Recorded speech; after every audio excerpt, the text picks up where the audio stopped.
Escape. Well, the light is on. We should, like, go, right? Mind control facility sounds too awesome. I'm sorry, I have to do it.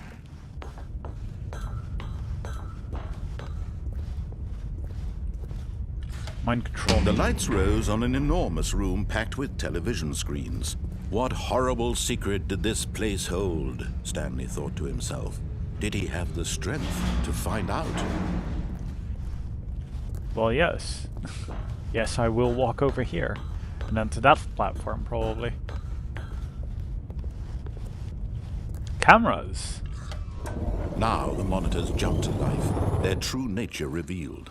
Each bore the number of an employee in the building, Stanley's co-workers. The lives of so many individuals reduced to images on a screen, and Stanley, one of them, eternally monitored in this place where freedom meant nothing.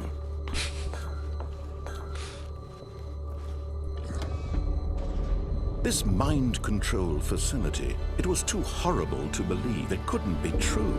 Had Stanley really been under someone's control all this time? Was this the only reason he was happy with his boring job? That his emotions had been manipulated to accept it blindly? Yes. Clearly. No. He refused to believe it. He couldn't accept it. His own life in someone else's control? Never! It was unthinkable, wasn't it? Was it even possible? Had he truly spent his entire life utterly blind to the world? But here was the proof. The heart of the operation. Controls labeled with emotions. Happy, or sad, or content. Walking, eating, working. All of it monitored and commanded from this very place. And as the cold reality of his past began to sink in, Stanley decided that this machinery would never again exert its terrible power over another human life. For he would dismantle the controls once and for all.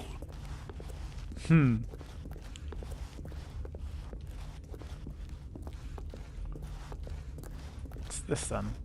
Console is disabled. Oh.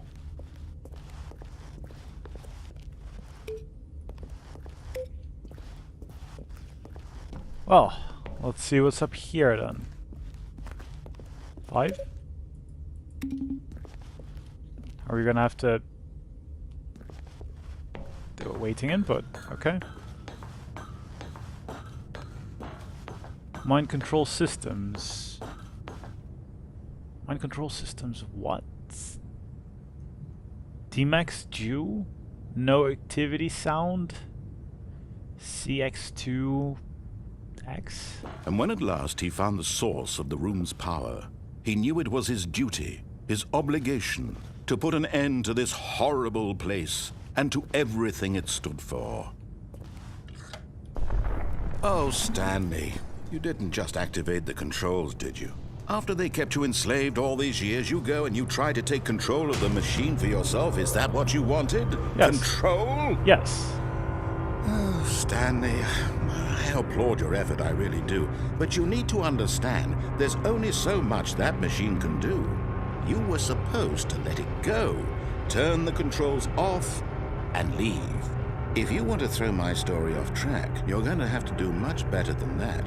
I'm afraid you don't have nearly the power you think you do. For example, and I believe you'll find this pertinent, Stanley suddenly realized he had just initiated the network's emergency detonation system.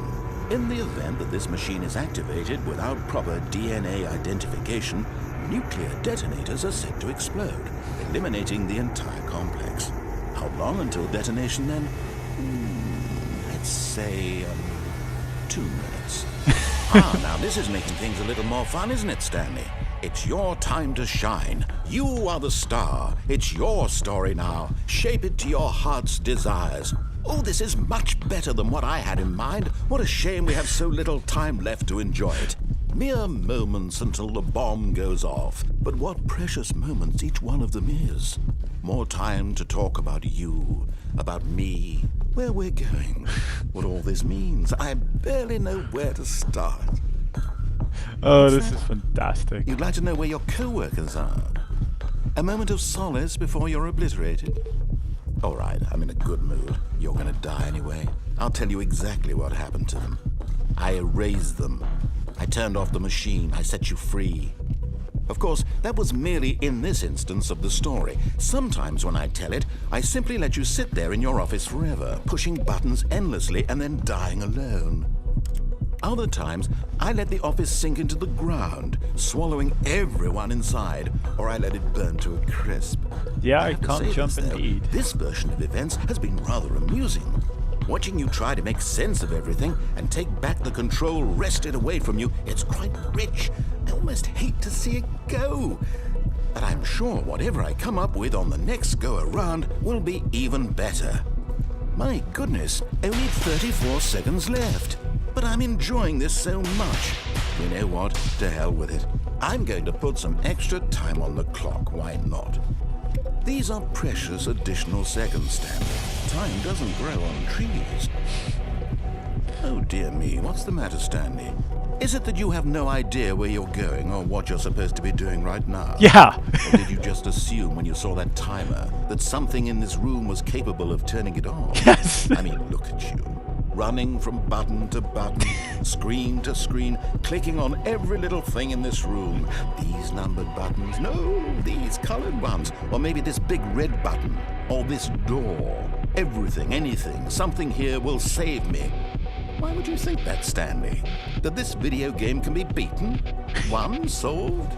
Do you have any idea what your purpose in this place is? No. Stanley, you're in for quite a disappointment. Yes, Here's a it spoiler seems for like you. it. That timer isn't a catalyst to keep the action moving along. It's just seconds ticking away to your death. You're only still playing instead of watching a cutscene because I want to watch you for every moment that you're powerless. You To son of see a you bitch. made humble. This is not a challenge. It's a tragedy. You wanted to control this world, that's fine. But I'm going to destroy it first, so you can't. Take a look at the clock, Stanley. That's 30 seconds you have left to struggle. 30 seconds until a big boom and then nothing. No ending here, just you being blown to pieces. Will you cling desperately to your frail life, or will you let it go peacefully? Another choice. Make it count, or don't. It's all the same to me, all a part of the joke. And believe me, I will be laughing at every second of your inevitable life. Let's see if from I can the time moment this. you fade in until the moment I say, happily ever up. Nope. I clicked. I did click at 0.8 or something.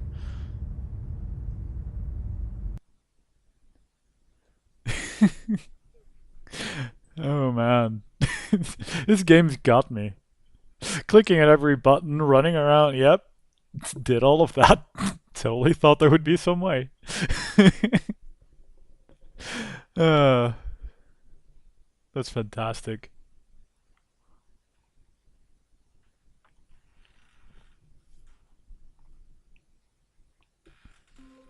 Well, from the beginning. Already this was uncomfortable, and Stanley decided that as soon as he found a new space he felt safe in, that he would never leave it again in his life. That's a different dialogue.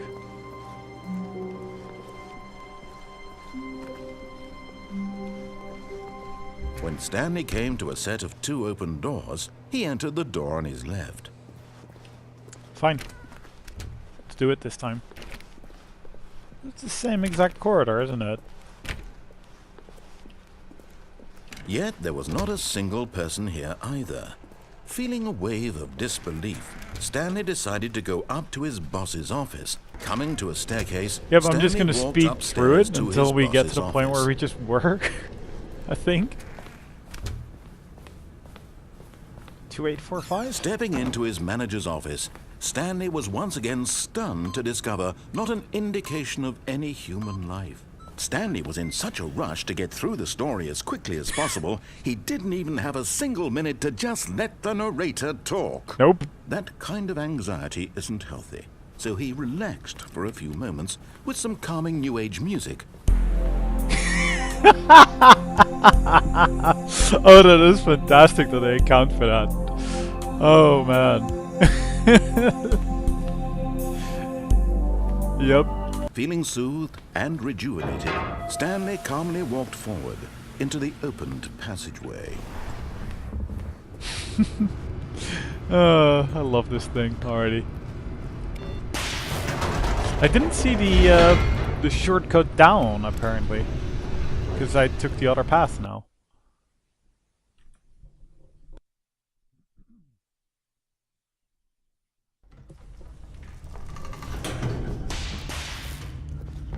Well, let's go into the Stanley mind control. walked straight ahead through the large door that read Mind Control Facility.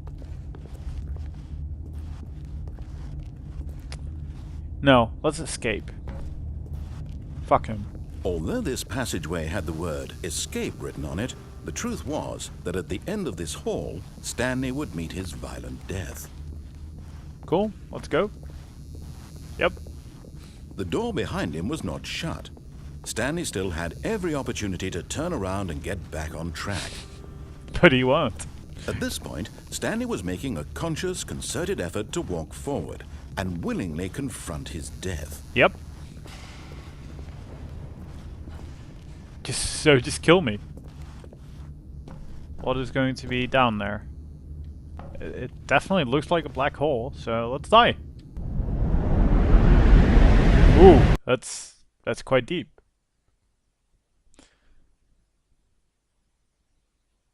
So it's just going to load again from the beginning. Ooh. Ow.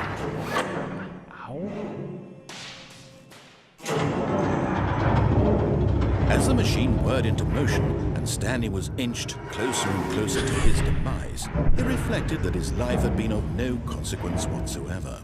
Stanley can't see the bigger picture. He doesn't know the real story, trapped forever in his narrow vision of what this world is. Perhaps his death was of no great loss, like plucking the eyeballs from a blind man. And so he resigned and willingly accepted this violent end to his brief and shallow life. Farewell, Stanley. Bye-bye, cruel world. Wait. "Farewell, Stanley," cried the narrator, as Stanley was led helplessly into the enormous metal jaws. In a single visceral instant, Stanley was obliterated as the machine crushed every bone in his body, killing him instantly. What the fuck? What the fuck? And yet it would be just a few minutes before Stanley would restart the game, back in his office, as alive as ever. What exactly did the narrator think he was going to accomplish? What the fuck? Oh, I don't know what's going on and I love it. When every path you can walk has been created for you long in advance, death becomes meaningless, making life the same. Oh, Do you cool. see now? Do you see that Stanley was already dead from the moment he hit start? He never lived. Stanley's computer. What the fuck? Oh, this game. It's fantastic. I love the miniature area. That's wow.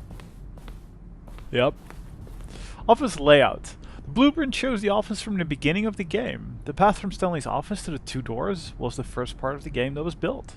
Sections have been added and altered throughout development, though the core layout remains almost identical to the first iteration.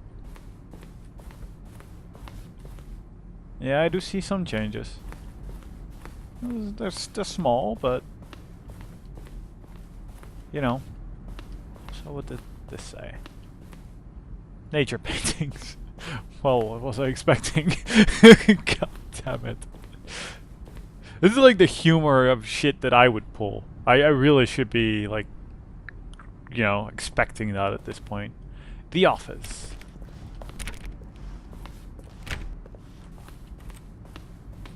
Button sounds. A selection of the sounds used throughout the game when buttons are pressed. Each sound is a mix of a keyboard stroke and synthesized tone.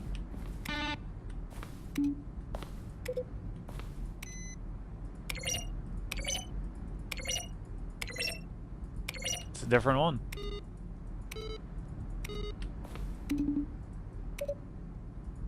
Different synthesized tones. Yep. And this is just a desk. Okay. And the two doors. The set of two open doors was the very... Actually, is it just better if I read it like this? I guess it doesn't matter much. This is slightly bigger. Not that it really does matter, but... the set of two open doors, that was the very first concrete piece of the Stanley Parable's design. Once this room was created, the rest of the game emerged as an extension of it, an exploration of the contradiction this room imposed. The corridor. By placing... The pacing of this corridor section was important to get right. The corridor has been moved and altered to make sure the player reaches the two doors in a good time. Okay, that's sure. Filing cabinets. Office computers. Patients. Yeah, of course. An employee database.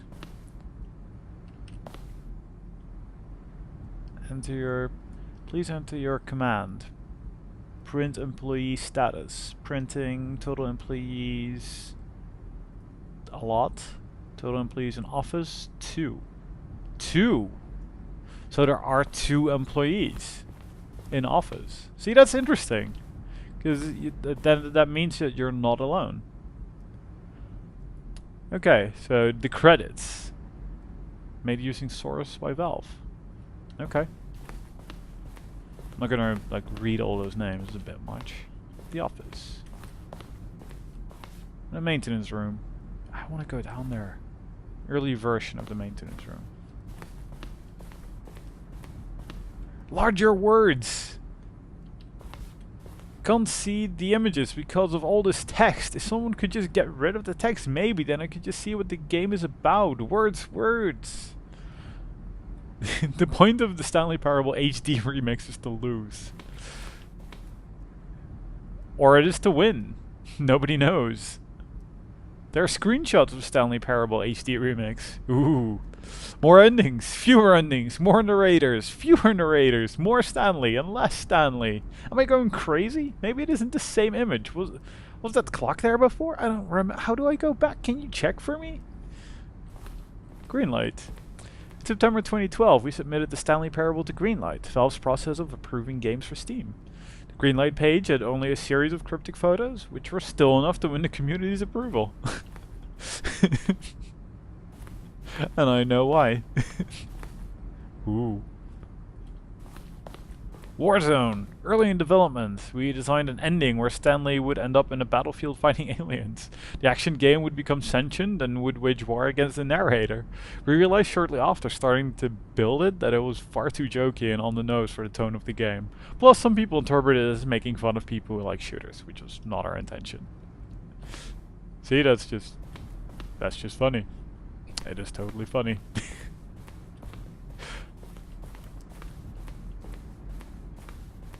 This is a very bright screen. From James Irvine. How is the games? How is the game going? Hope it's as good or better than the first one. From a cool man. From Antonu Alias. Proposition. Okay. Partner, I'm Anthony Alias business broker. Please partner with me in a very rewarding business venture. Will the game feature capybaras? Narrator emails. After the second trailer we sent out, we asked people to email their narrator for questions. While we had initially planned to use these on further promotional materials, we never found the perfect use for them. Here are a selection of the emails that people sent. That's amazing, actually. Some questions. How would you make a JRPG? How do you make the worst game ever? What is the difference between a duck?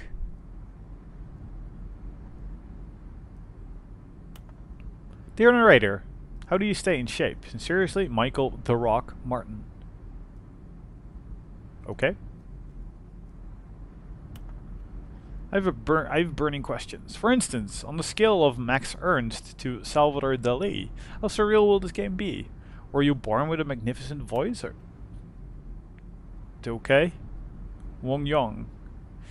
Yeah, okay. I just feel like I'm going to be walking around in all this game's bullshit. It's wonderful, glorious bullshit for hours. And I'll never get to any